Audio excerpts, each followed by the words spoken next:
Hey everyone! So, I'm going to do a little review.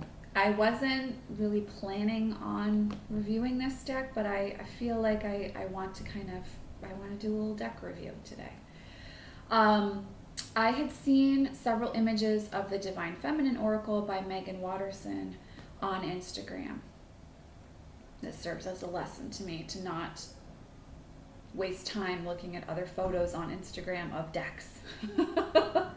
And I was really feeling like I was wanting to bring more of the sacred feminine in, kind of feeling called to balance that within the self, as I've talked about over the last few months in several videos. And I was like, okay, I'm gonna go for it. Like, it's a hay house, so it's a toss up. I'm either gonna enjoy it or I'm really not gonna like it, but I'm gonna give this a try. Saw these beautiful images, was fascinated by that. I love the idea of a deck of deity and using that in ritual work and in personal journey work. I love the Goddess and Sirens and Gods and Titans decks by Stacey DeMarco. I use them to this day. I just adore them. I strongly dislike Doreen Virtue's Goddess Guidance Oracle deck, and so I thought this might be a nice, like, in-between piece that, and especially that I could use with clients as well. So I purchased the deck on Amazon. I did not pay that much for it. It was like on sale when I happened to go on there, so I just grabbed it because it was cheaper than typical. The listed price is $19.99. I think I paid like $12 for it. So I'm going to read to you the back. This is the box. It's a typical hay house box. So just to give you some perspective, this is a moleskin journal. Like, there's some perspective of the size for you. So on the back it says, this Divine Feminine Oracle is an invitation to reclaim your power. It's a spiritual tool to hone your intuition. Working with it can be a sacred practice of remembering that you contain your own answers. You can drop into your heart that cathedral of love inside of you and receive what is needed. In this exquisite oracle deck, scholar, speaker, and author Megan Watterson has gathered together the saints, mystics, gurus, and goddesses from the world religions who represent both divine beings and the human women who sought to embody them. Each of these sacred ladies when called upon can strengthen your capacity to hear your soul. From the unyielding love of Mary Magdalene to the transformational force of the goddess Kali, you will discover the expansive qualities of the divine feminine within you so that you can embody with ease and levity the love that you already are. The artwork is by Lisbeth Cheever Gesseman. So again, here's the box cover. I was like, oh, this it's kind of pretty. Like, I get it. I like the Yoni. It's a 53 card deck and does come with a guidebook. This is what the guidebook looks like. It is like 217 pages. And she has an introduction, why she created it at this time, how to meditate, and receive our own answers through the deck. Connecting with what we already know, reclaiming our power, and honing our intuition. I mean, it's a beautiful premise. I love that. And there's an invocation, meditation aspect she includes, and there's an intention with each and every card. And then how this works is you get the, right there, you see that. You have the, card reproduction, which is tiny. Then there's the intention here. So Mary Magdalene, the apostle to the apostles. I am the bridge between heaven and earth. I am fully human and fully divine. Then there's who she is. It gives you a little bit of a history lesson, which I love, especially if you're new to working with deity. This is awesome. Then the message for when your soul selects her card. Then there is a soul voice meditation and an intention. So it's a very intentional deck, to use that word again. I like the way it was created. I really, really like the guidebook a lot. And Nick, my partner, opened it up with me. We looked at it together, and he was like, I like the deck. As a scientist, he was a little bit like the listing of the deck cards, like how to find them, how to look up your card in the guidebook is a little frustrating because it's not in alphabetical order and there's no number on the card itself to assist you in easily finding it. You have to go back to the table of contents every time until you get to know your deck.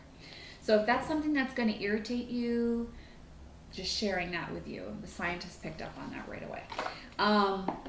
Card stock, really great card stock. Card backing, I love it. I love this card backing. Like, I want to put this on my altar, okay?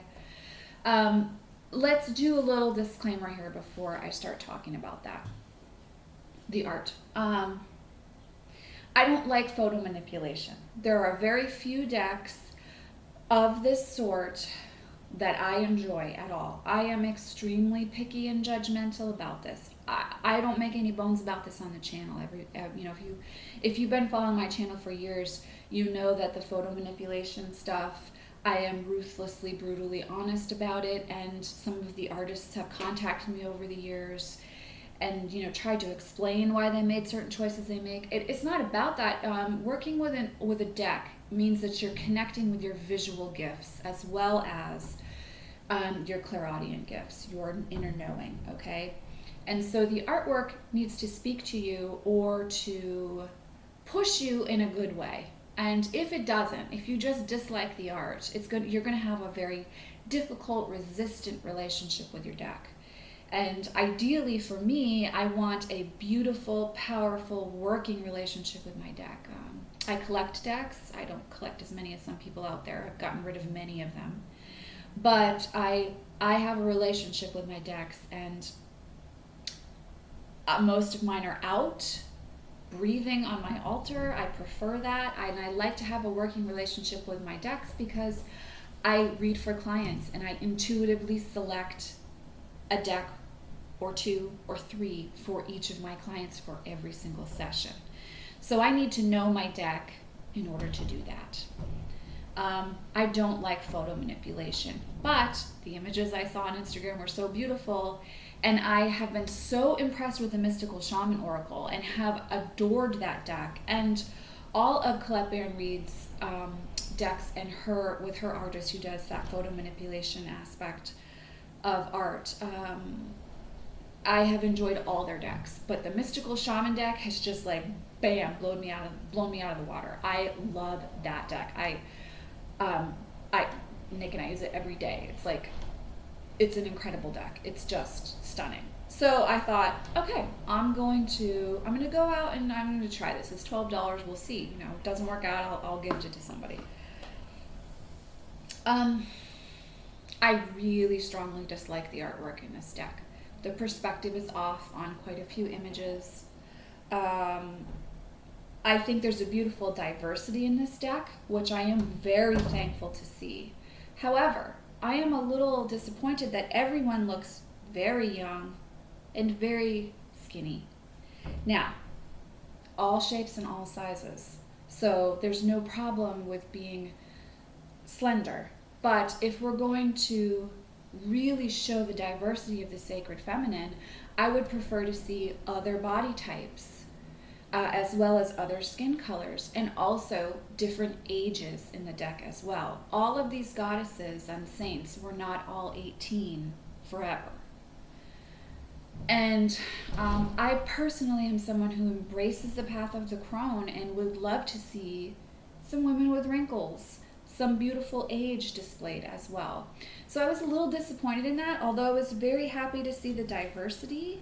And I'm going to show you some images while we talk. Here's Green Terra, and just to show you the card, so you see the Buddha of enlightened action, and then her intention is, my soul informs my every step. I do what my heart compels me to do.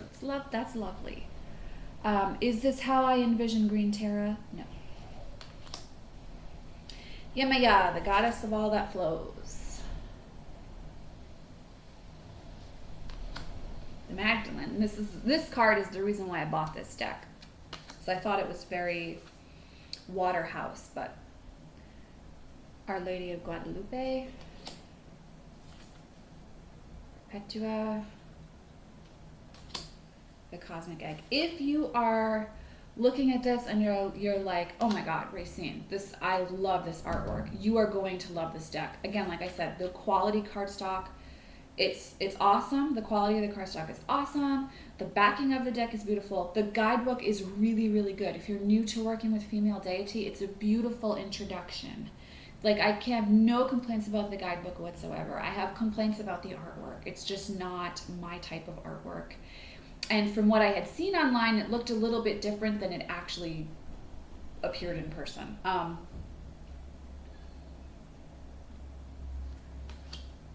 Here's Teresa. It's like some of these are just, the perspective is just, okay, here is an older goddess. So we do have, or not goddess, saint. So we do have some in there, but you know, not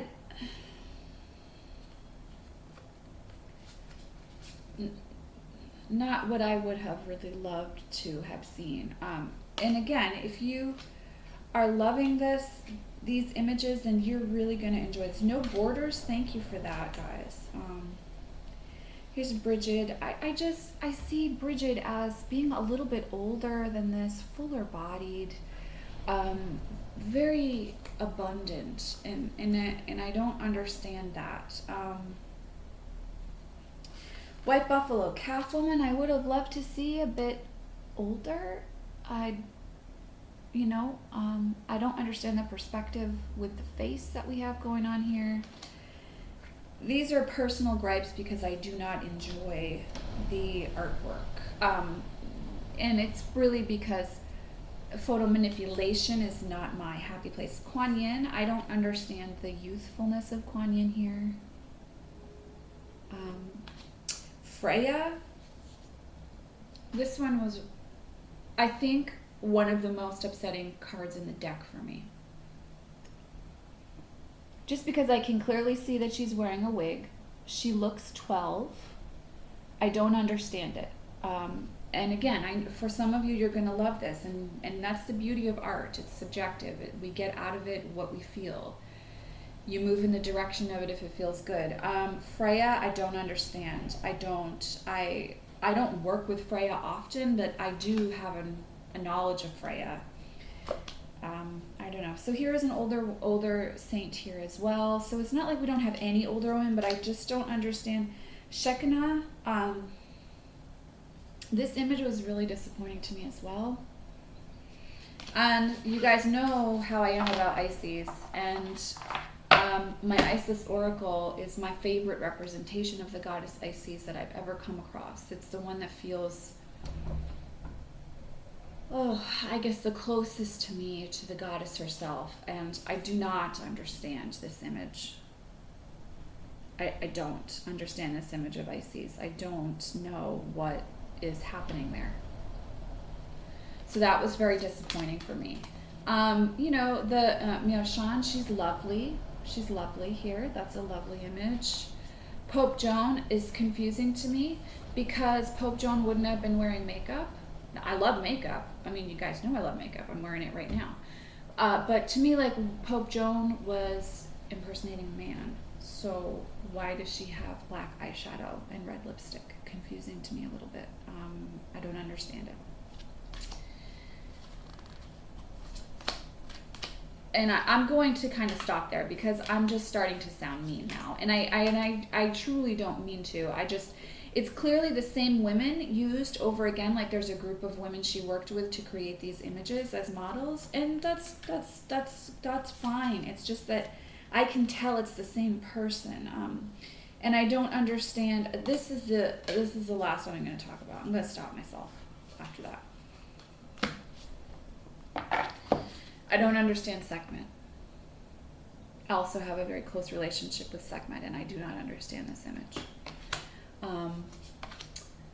We do have a few older women in here. So I will say, here's Hestia, she's older. So at the beginning I was like, why aren't there more older women here as Crohn's represented? We do have a few in here.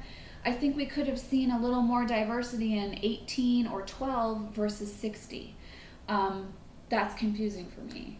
I don't quite understand it. I feel a little confused about some things. On some of them, the perspective here with the head and the wig is confusing for me. It just jars my vision because I feel like that's not looking right for my eye. So for me, this deck isn't going to work. It's not going to work for me. It's not one that I'm going to be working with that often, and in fact, I will probably end up gifting it to a viewer or a follower because it's just not my jam. I just don't feel it. However, if you are new to working with deity, this guidebook is really awesome. And if I do decide to keep this deck, it will really only be for the guidebook because the guidebook is gorgeous. And if you are new to working with deity, it's beautiful. It really like gives you an entry point into that energy. And do you want to connect with it? Do you want to know that energy more? And if you want to build a relationship with that energy, you have a beautiful foundation that's been started from this. So the Divine Feminine Oracle was unfortunately for me a disappointment. However, I do feel that it has merit for the reasons that I just said. And if you are drawn to the artwork and love it, you will love working with this deck. If you are coming from the same place as me with the artwork, you are going to struggle with the deck, so you may not want to purchase it. But that is my opinion on the Divine Feminine Oracle by Megan Watterson. There she is. I wanted to love her. I just wasn't able to. So if you are like, oh, I so don't feel it for this, but I want to work with a goddess themed deck, please go out and get Goddesses and Sirens Oracle by Stacey DeMarco with artwork by Jimmy Manton. It's off the charts. I love that. I love that deck so much. And if you are feeling called to work with Isis, I would really encourage you to work with Alana Fairchild's Isis Oracle. It's the best way to connect with her, hands down, and I think the artwork in that deck really embodies Isis energy as a whole. So I hope you're all doing well. It's wonderful to spend time with you all. Much love and many blessings. I'll see you in the next video, guys.